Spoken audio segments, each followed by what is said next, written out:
Comment le Parvis des Gentils s'enracine-t-il dans la pensée de Benoît XVI? Le fait que son éminence, le cardinal Ravasi, prend une expression d'un discours du pape, c'est déjà un signe évident qu'il s'inspire.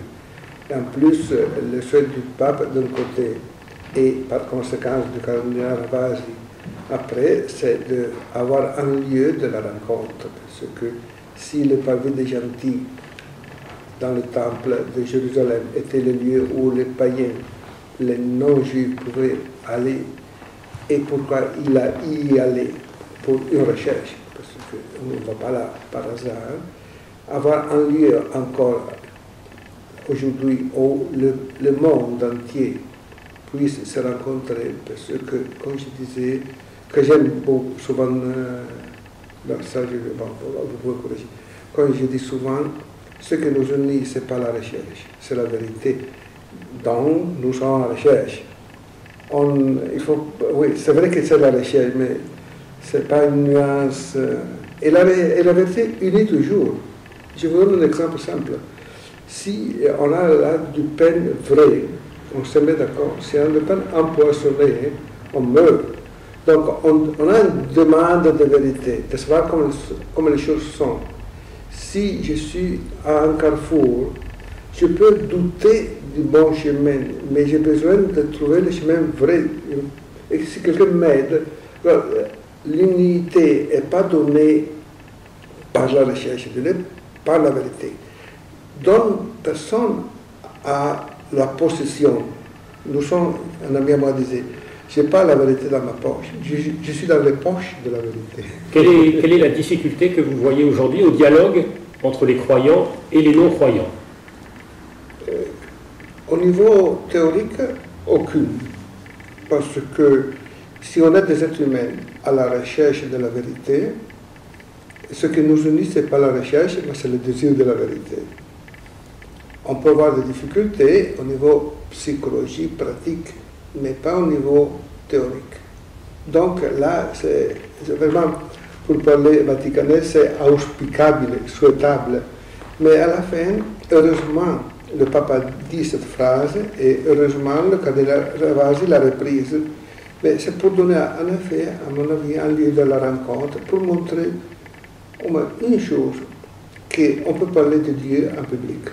Ce n'est pas une chose seulement privée. L'autre chose, que la raison, c'est une dimension de la foi, parce que la foi, c'est un acte de l'intelligence. Ce n'est pas qu'on est aveugle ou on ferme les yeux ou on ne veut pas utiliser la raison pour croire. L'autre chose, qu'on a en commun l'humanité.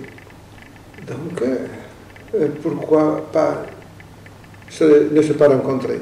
Et en plus, à mon avis, il y a une autre chose. Faust, dans le Faust, Goethe disait, triste est la théorie, et vert est l'arbre de la vie. Les choses ne bougent pas parce qu'on parle, mais parce qu'on se rencontre. Et c'est la rencontre qui nous change. Donc, pour moi, c'est très important pour faire ça. Quelle distinction faites-vous entre le Parvis des Gentils et une initiative de la nouvelle évangélisation? Quel est le lien entre la nouvelle évangélisation et le Parvis des Gentils? Donc, il y a une distinction parce que là, on touche au niveau du Parvis la dimension strictement culturelle. Mais il ne faut pas oublier que le cardinal Ravasi, c'était le premier mis parmi les membres du Conseil de la nouvelle évangélisation. Donc, il y a des champs très clairs et distingués, mais il y a aussi une interaction. Donc, quel est le but de la nouvelle évangélisation?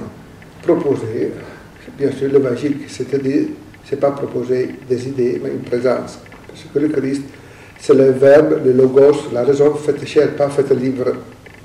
Il ne faut pas oublier ça. Et de l'autre côté, la culture, déjà, Jean-Paul II a toujours dit qu'une foi qui ne devient pas culture, n'est pas une foi mûre. Donc, il y a des liens clairs et une distinction. On s'adresse aux mêmes personnes ou pas? À mon avis, ce n'est pas important. Le problème, c'est qu'on est des êtres humains sincères qui cherchent ensemble la vérité. Et pourquoi pensez-vous que le Parvis des Gentils, le premier de ces Parvis des Gentils, est organisé à Paris? Alors, il y a deux raisons. Une, parce qu'il y a l'UNESCO. Là, je dois faire un petit peu mon, comme on dit en français, boulot. Mais parce que l'UNESCO est basée à Paris, mais il y a 193 pays. Donc là, on parle au monde entier. Alors, vu qu'on parle à tout le monde, le faire à l'UNESCO a une valeur symbolique et aussi pratique et politique, il me semble assez clair. Après, quand on passe à la Sorbonne et à l'Institut de France et au Collège de Bernardin et le Parvis de Notre-Dame, là, on honore la grande France, la grande culture française avec le siècle de lumière, parce que, en effet, si on peut dire débat, mais c'est le mot que j'aime pas beaucoup, ça a été déclenché avec le siècle de lumière, qu'il faudrait connaître mieux parce que les lumières en France sont une chose, en Suisse une autre, en Allemagne une autre, donc il n'y a pas seulement des lumières anti-chrétiennes, donc il y a aussi des lumières chrétiennes, et on peut s'entraider. En effet, quand il y a eu le fameux colloque entre Habermas, le grand philosophe allemand, et l'ancien cardinal Ratzinger, les deux étaient d'accord en fait de dire qu'il y a eu des maladies de la raison, parce qu'ils ont tué beaucoup de personnes au nom de la raison. Il y a eu beaucoup de fautes aussi du côté du fidéisme. Alors, les maladies des deux peuvent être soignées par l'autre. Alors, il faut une collaboration. Et c'était reconnu par Habermas qu'il n'est pas croyant. Et quelle conclusion, qu'attendez-vous de ces 2 jours de débat à Paris? Un renouveau de la réflexion en France sur les questions chrétiennes? Pas seulement en France, à partir de la France. Je suis vraiment très convaincu que la France a encore et doit à nouveau jouer son rôle d'une culture chrétienne, en tout cas d'une culture. Et donc, l'importance, c'est le faire à Paris parce qu'on honore le monde entier à travers l'UNESCO. On honore la raison et l'intelligence de la Sorbonne et de l'Institut de France à travers ces 2 événements. Mais à mon avis, la chose finale, à part le table ronde au Collège de Bernardin, le Parvis de Notre-Dame montre que si on ne se rencontre pas, on parle seulement. Mais vous savez que c'est des sociaux qui disaient que la langue, la parole, c'est pas seulement une information, mais performe l'autre. Donc si on parle dans la vérité, avec un cœur sincère, l'autre, on change. Parce qu'à la fin, il faut reconnaître que l'autre, n'importe qu'il ait une religion ou soit non-croyant, ou nous, et c'est une recherche réciproque. L'autre, ou avait raison Sartre, qui disait que l'autre est l'enfer, mais personne ne partage maintenant, ou l'autre est une richesse qui nous enrichit. Donc, si je ne le rencontre pas, je ne peux pas être enrichi. Est-ce que la pensée de Jean-Paul II est centrée sur l'articulation entre foi et raison? Pardon, la pensée de Benoît XVI est centrée autour de l'articulation entre foi et raison.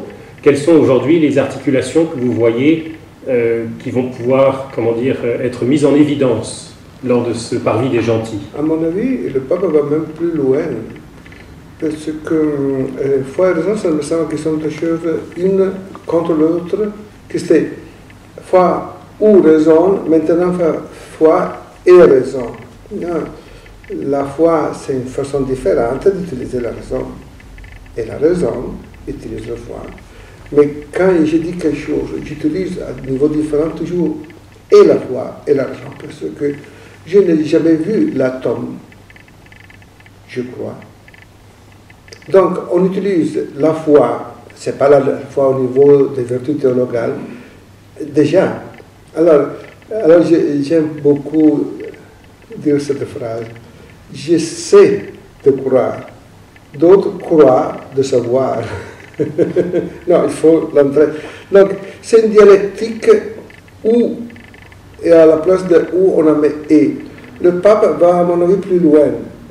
Il dit que dans la foi, il y a la raison, et c'est vrai, mais c'est pas nouveau. Fides queres intellectum, et intellectus queres fides. La foi qui cherche l'intelligence, et l'intelligence qui cherche la foi. Donc, cette dynamique, il faut aller plus loin, le pape l'a fait. Et heureusement, on a eu un encyclique de Jean-Paul II, au moins pour effacer un préjugé qui était devenu courant, foi ou raison. Et alors même dans le monde catholique, on était content d'avoir la foi du charbonnier. Pourquoi? Je ne sais pas.